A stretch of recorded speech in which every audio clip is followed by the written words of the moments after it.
Dan zit ik dan op de Maria Wijngaard bij Luc Knapentoes en natuurlijk Sam ook even gekomen. Om eens even terug te gaan blikken op jullie jaar als prins van de Rockstakers. Ik zal bij jou beginnen, Sam. Hoe lang wees je nu eigenlijk dat je prins ging werden?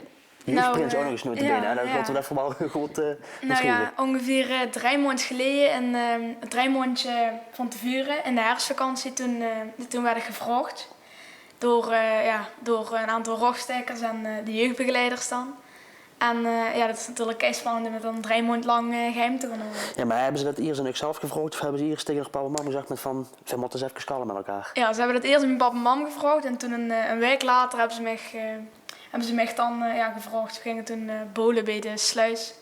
En toen kwamen er ineens allemaal rockstakers binnen en die gingen me toen, op het eind van de avond hebben ze me toen gevraagd. Moest er nog iedereen weg in de bowling die er was of zag ze gewoon tegen van, kost mij? Nou ja, we hadden gereserveerd dan voor 2 bowlingbanen dan, gewoon even elkaar zeg maar. En toen waren we dan in de hoop dat er dan iemand anders kwam die dan als 2 groepen zeg maar dan zo want dat mocht natuurlijk niet meer weten. Ja, Luc, hoe lang weet jij eigenlijk al dat je de nieuwe Rockstakers prins ging worden? Nou, ze hebben me in begin oktober hebben ze me gevraagd. Ik kreeg een telefoontje van Thijs Vleeshouwers. Ja, zoals je weet, ik ben makelaar en die belde me op van nou, ik en Marel, we zijn erover aan het nadenken om toes te verkopen. Kan je ze een keer aan op een avondje? Dus dan heb ik een afspraak gemaakt en gewoon eerst wat zitten zaniken zo.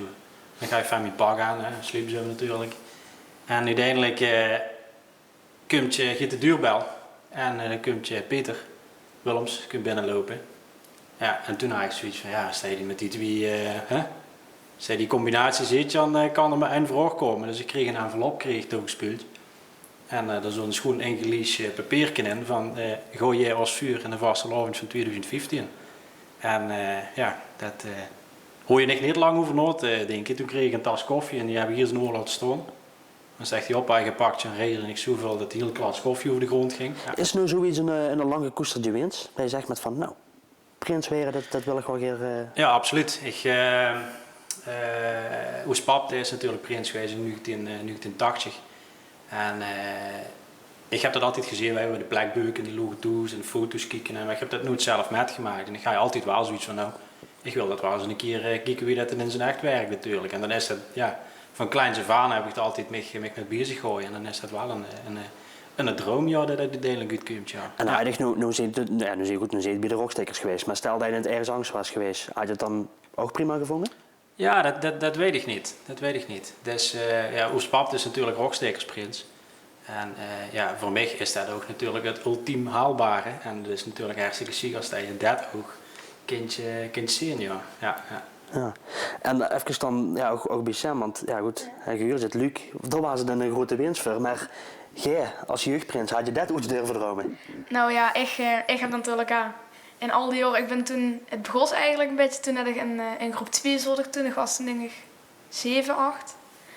En toen ben ik op school, op de OPS Molenakker zat ik toen, en toen ben ik toch jeugdprins geweest, zeg maar, als zo'n klein jongske dan.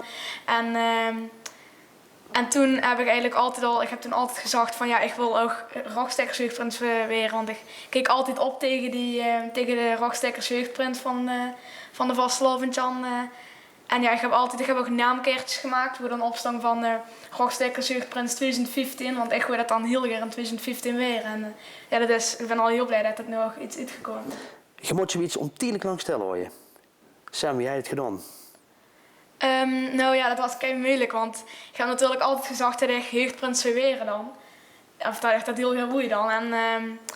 En iedereen dacht natuurlijk van in 2015 werd je jeugdprins. En toen vroeg iedereen van ja, weet je het? En ja, dan verwacht niemand het antwoord van nee, ik weet het niet. Maar kreeg je dan geen lach op je gezicht? Ja, dat is dan, dan denkt van, ja. Ik wil het wel even vertellen, maar ik moet het De niet. eerste keren dat het mij werd gevraagd, toen kreeg ik een rode kop en toen dan wist ik echt niet wat ik moest zeggen. Maar daar liet je wel mee omgaan, want dat werd zo vaak werd je dat gevraagd. Dus in die 3 maanden ging het steeds makkelijker. Dus, van bepaalde mannen een beetje met de geoefend, dat ze eens keer vroegen. Ja, die hebben me ook een beetje geholpen voorin. Ja, en uiteindelijk is het nog goed gekomen dan. Ja, Luc Verrug moet dat natuurlijk een stuk makkelijker zijn, hoewel het natuurlijk ook, omdat het een gekoesterde winst is, toch iets is wat hij hier wil vertellen.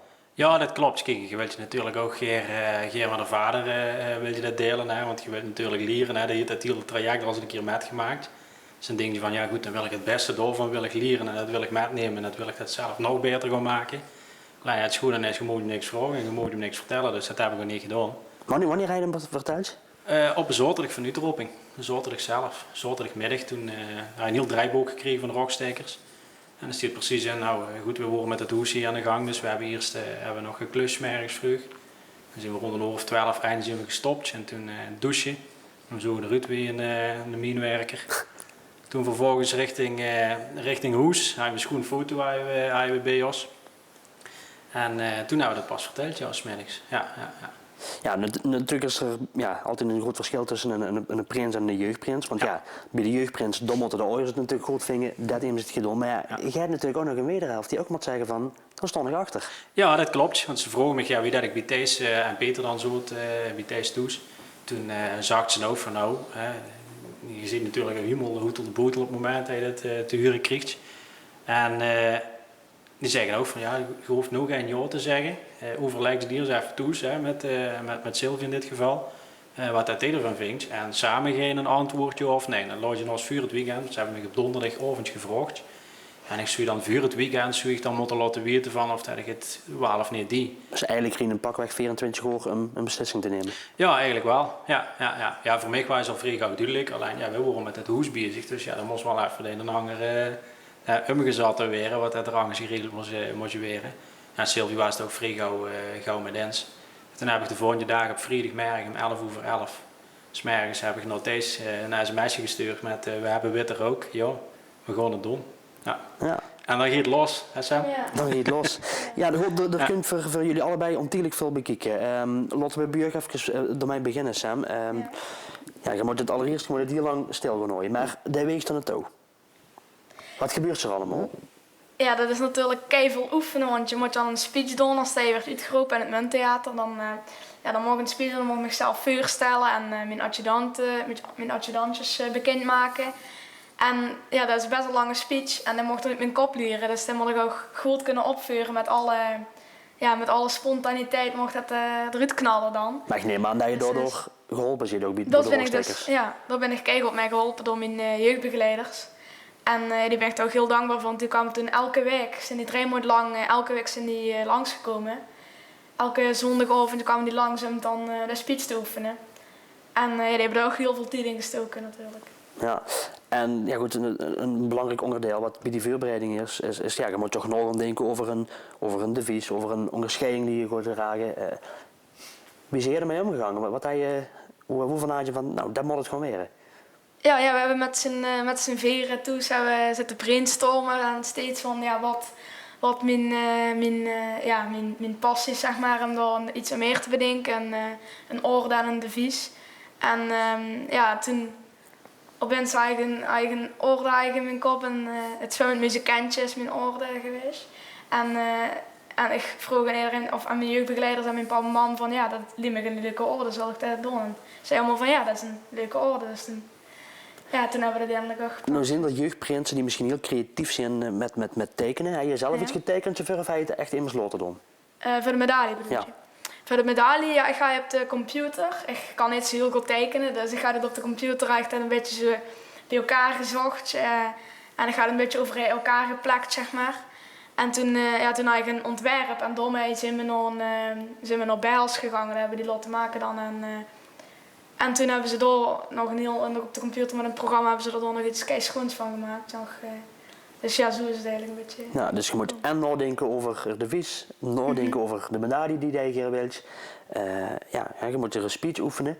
Maar heb je met nog meer dingen in voorbereiding gehad hoe je vanuit met van nou, kun je er ook nog even bekijken, wat heel veel mensen misschien niet weten.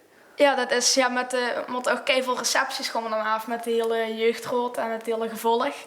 En dan moet je ook speechen, dus je moet ook die speeches oefenen. En kreeg dan ook, soms kreeg je een interview, dus dan moet je ook gewoon, kreeg je gewoon de jeugdbegeleiders gewoon oefenen van, gewoon allemaal vragen stellen.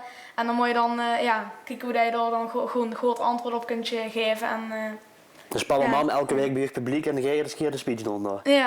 Nou, zo ging het wel, ja. En bij je is dat Sylvie dan geweest, of niet? Heb je eens keer de speech voor gedaan? Ja, Sylvie inderdaad. En op de avondje, één keer in de week, komen we met de rockstekers bij, met Thijs en Peter, de prinsbegeleiders. En dan door ook de speech oefenen, tot in de treuren, zoals dat heet. Maar je hoort er ook af en toe gewoon een beetje wat lol en plezier tussendoor. En een bewust verkeertje op beginnen te lezen. En vooral Thijs, die kreeg het dan heel erg Spaans benauwd. En Peter die heeft zoiets van, ja, dit klinkt wel goed. Dat wel goed. Maar je hebt eigenlijk wel een beetje hetzelfde traject ook als fan of als Sam doorgelopen voor de aanloop van iemand toch nadenken over die devies en die onderscheiding. Devies en onderscheiding en er zijn ook de bal van de prins bijvoorbeeld, wat daar je had. Dan moet je dan ook aan denken van Wim wil je daar, Wim komt je langs en Wim reageert dat erbij is en dan moet je een adressen gaan verzamelen en het interview voor in het krantje dat moet je gaan schrijven, in de vastelovens gezet. Ja, er zijn tal van dingen en dan merk je nog eigenlijk als je in het traject zit, dat je ook die mondje wel nodig hebt om tot iets te komen. Ja. Dus eigenlijk al met al zijn je toch wel stiekem dag in dag uit ermee bezig. Ja, en dan is het af en toe ook heel lastig als je zo het uurtje aan, ja, dat je maar goed moet uitkijken. Het schoenen is altijd, ze zagten me van nou, jij zit nu al vanaf oktober heel erg met de vastelovend bezig, maar dat doen we gewoon nu weer ernaar, dat is dat iemand niet. Dus je moet heel goed opteken. Jij zit zelf heel enthousiast maar de meeste wiertenaren zit er nog iemand niet meer aan de gang. Dat komt nu pas in december, hè. Dan begint je een beetje te lopen. December, januari, net een paar dagen voor de gala. Dan gaat dat beginnen, ja. Ja, dan is natuurlijk het moment door, de uitroeping. Is dat ook iets hoe je als prins over mij moest denken? Van wie gaan we dat doen? Of wie gaat dat in zijn werk? Ja, ze hebben ook, dat is ook weer een punt van die bijeenkomsten. Mark Bouwman ziet in ieder geval wie dat ik nog uitgeroepen ben, heeft er helemaal in gezet met de muziek erbij en de sketches erbij. En er was nog heel even de keus van, omdat wij altijd met kantoor zitten we in de zaal, in de gala, dat doen we al jarenlang. Er was de vraag van, ja, wil je uit de zaal uitgeroepen worden? Hè? Dus dat je gaat staan en dan een spot erop en dan zie je dat. Of wil je een schoon sketch en wil je dat iemand zegt, ja goed, als je echt de keus hebt, dan is het duur mogelijk natuurlijk. Hè? Dus ik doe het maar één keer. Ja, voor is het natuurlijk een stuk anders. Want ja, je weet op de tegenwoordig bonte familiemiddag. Ja, want vroeger had je het Wechterbondemiddag, maar tegenwoordig bonte familiemiddag, zo werd je dan uitgeroepen. Maar jij ook een beetje over mij mogen denken wat hij moet? Of hebben ze gezegd van nou, we gaan het zo doen? Ja, dat is een beetje minder inspraak eigenlijk bij als bij Luc dan. Want die moeten natuurlijk, die artiesten, bonte familiemiddagartiesten, die moeten dan ook al heel lang oefenen op hoe dat ik dan weer uitgeroepen en gewoon die hele bonte familiemiddag dan meer. En daar werd me echt dan wel gewoon gezegd van ja, je werd zo... Wij al immers alle jeugdbegeleider al foto's gemaakt van hoe dat ik dan weer werd uitgeroepen. En ik kwam dan in de ketel met allemaal rook en het was dus... het was keischic gewoon. Dus ik ga er wel niet zoveel inspraak in, maar het was even goed keischic gewoon. Ja, maar goed, ik kreeg even goed op een andere manier dat traject mee van nee, we gaan het zo aanpakken en dat is wat je moet doen. Dus je kunt er nog extra bij, boete speeches die je moet doen. Ja, ja, en dan de vastelovend zelf, want ja, je zit dan uitgeroepen en je stoot continu in de picture, continu. Heb je niet van die momenten gehad dat je dacht met van, even niet jongens? Nou, eigenlijk niet, want ja, het is gewoon elk weekend. Ik dacht wel van ja, misschien ben ik in het weekend een keer meug, maar dat is echt niet. Want door de week, dan ga je gewoon naar school ook. En dan leef je de hele tijd naar het weekend ook. Want je hebt keiveel zin in het weekend om dan weer te gaan feesten en te gaan knallen. Want in die 6 weken geef je nog helemaal en dan zie je wel helemaal kapot, maar dat heb je ervoor over. En je hebt geen ene keer gehad op het moment op school dat je zoiets had van, oh dan kom ik eens een keer wat later of zo. Of gewoon toch eens een keer netjes keurig op tijd? Ja, ik ben toch elke keer wel op tijd geweest. Ja, je woonde er tegenover, hè? Dus dan ik me helemaal natuurlijk dan. Heb je dat gehad, Luc? Een moment dat je zoiets had met van, nu even niet. Ja, ik ga dat eigenlijk met de zondag, nee, grapje. Nee, het is wat Sam al ziet, je blijft gewoon aan het gaan. Dus je krijgt er zo ontzettend veel energie van. Dat is vanaf de uitroeping en dan zeggen ze ook van tevoren, nou, geniet er nog even van. Nu nemen ze ook nog bij wijze van spreken en daarna is gewoon een trein en de stap je af op dinsdag bij de applicatie. En dat bleef alleen maar doorbollen. En door de week ook. En er gebeurt van alles. En interview en telefoontje door. En ja, dat blijft gewoon. Ja, dat is... Ja, jij moest vorig jaar ook de dag erna al Mennegang Noord komen. Ja, Dus ja, eerst inderdaad. even naar de installatie van de jeugdrot en dan Mennegang door. Ja, dat was ook het eerste optreden wat dat ik in die functie als stadsprins had. Ja. Ook dat is even goed even winnen. Hè. Kijk, naar week 3 of week 4 zie je er wel aan gewend wie dat je er met hem gooit. Maar ja, dus je zit en dat is heel onwinnig nog allemaal. Want je hebt de mensen van de ene dag op de andere dag ga je gewoon een heel langer functie, om het zo te zeggen. Hè. Ja. En je moet toch zorgen dat je er staat en dat je meestal dan nog wat zinnigs te zeggen hebt. Alleen dat wordt dan weer later dat het wordt het wat minder natuurlijk. Ja goed, zo'n programma zit er natuurlijk voor echt beide ontiegelijk vol en druk uit. Ja. Zijn er dingen waarvan je zelf kunt zeggen met van nou, daar suggereer je wel? Of ben je echt, ja, mocht dat zeggen, geleefd? Ja, misschien wel. Misschien is dat wel de juiste omschrijving. Even kort door de bocht gezegd. Weer een beetje geleefd van zo, nu gaan we door weer, nu gaan we door weer. En of moet je zelf ook aangeven met van nou, ik suggereer door naartoe willen. Ja, ook dat is een onderdeel van die bespreking. Vuur af, je krijgt gewoon een agenda en dan kun je zo langzamerhand wordt je gevuld met allerlei activiteiten. En als dat er ergens iets, of je krijgt ergens oren van, hoe dat je van zegt, ja, dat wil ik her, dan proberen ze dat in te passen. Ja. Of sta je zelf, kijk, Sylvie dat heeft hier lang bij PSW gewerkt, op een Maastrichtstraat. Dat is een meervoudig handicapje Wichter zitten door. Ja, die heeft gewerkt en dan zag Sylvie, nou dat vind ik goed om nog eens her te gaan, want dan zit er een die vindt vastelovend, de rest ook, maar de ene in het bijzonder, die vindt vastelovend helemaal geweldig, ja dat wil ik her, nou dan wordt het ook ingepast. Ja. Dus jij had op zich wel wat invloed op Buur ook, Sam? Of was dat weer een beetje van dit is het programma, daar gaan we gewoon het over? Ja, natuurlijk met de oor samen je er gewoon al in het sprak in. Want je moet ook elke keer als je naar een receptie gaat of naar een feestje, dan moet je ook ergens verzamelen. Dan kun je met de bus opgehaald dat de hele gevolg dan bij elkaar komt. En dan moet je ook kiezen hoe je dan bij elkaar komt. Oké. Ja, het moment is natuurlijk bijna door dat er ook gewoon weer 2 no's zijn die jullie gewoon opvolgen. Want ja, officieel zijn het gewoon niet meer. Maar er zijn wel anderen nou die het wel gaan weren. Heb je een idee wie met je kennen weren? Ja, ik heb natuurlijk wel een idee, ja, maar dat ga ik niet zeggen, want dan wil ik zelf ook niet dat mensen mijn naam nemen, maar ik ook niet gewild. Maar ik ga wel een vermoeden, ja. Ja, goed, dit is natuurlijk een heel simpel vraag, maar het duurt zo bij, hè? Daar heb je een idee erover. Ja. Wat wil je opvolger meegeven? Ik wil hem zeker meegeven dat je van elk moment moet genieten en van elke speech die je kunt geven moet je een moment pakken. En, want het is zo voorbij en de applicatie, dat is ook gewoon, daar moet je ook van genieten. Van elk moment moet je gewoon een moment pakken.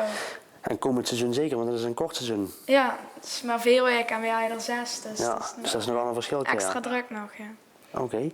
Ja, Luc, Vrug is het natuurlijk ook, kijk, je zult aanwezig zijn, toch? Ja. Want de mensen kregen altijd toch, of tenminste de oud-prinsen werden altijd weer gevraagd om op een bühne te komen. Klopt. Heb je een vermoeden, Wim, dat het zo kinderen zijn? Ja.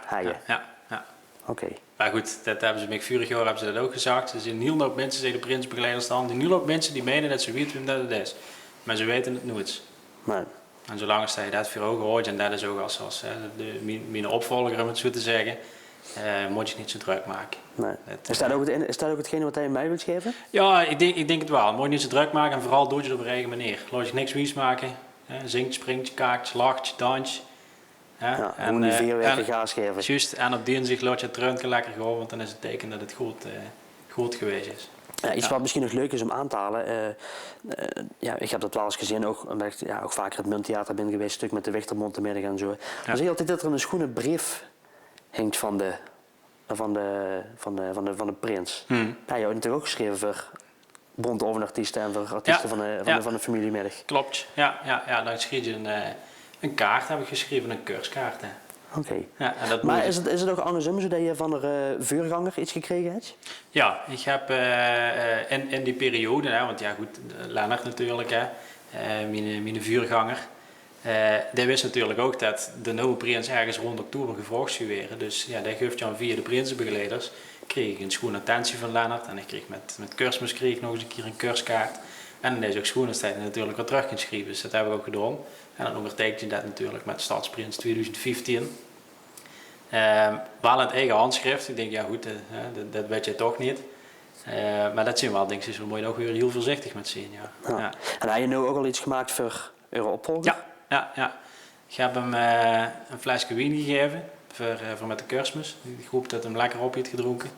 En ik heb hem een duurste kerstbel ingepakt. Want dan sta je dan met kerstmis zitten en je zit dan zo met de familie en dan weet je dat je het erop aangiet.